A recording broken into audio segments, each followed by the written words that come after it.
So the duration of life expectancy for a patient with AML at first is unknowable for the specific patient.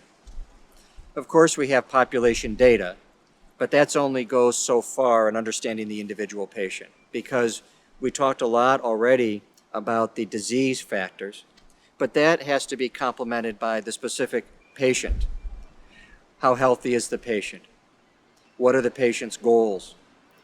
What risks and potential benefits is the patient willing to accept with these therapeutic options when we think about treating their leukemia? So for every patient, the potential outcome can be very different. There are some patients who have, despite all of our best intentions, a lower chance of surviving 6 months to a year, and many other patients who we anticipate a great chance of cure and many, many years of good quality life.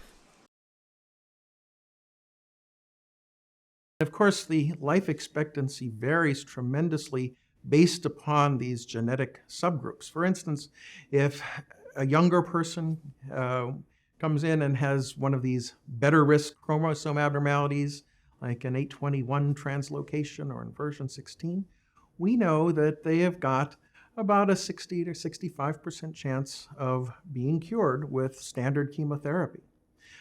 For older individuals who can't necessarily tolerate aggressive chemotherapy or stem cell transplantation, the prognosis is worse. Now, this is actually a great story, because not so long ago, we would tell this person, and without treatment, your life expectancy is about 3 to 6 months.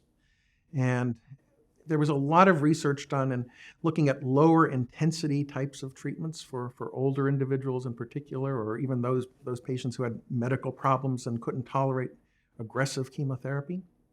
And so it's a class of medicines that are licensed for a related disease called myelodysplastic syndrome, the so-called hypomethylating agents. And with this, we were able to extend people's survival to around 8 months to a year.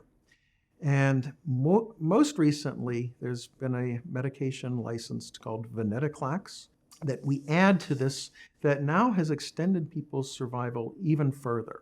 So we're talking more of survival in the 15 to 18 month range.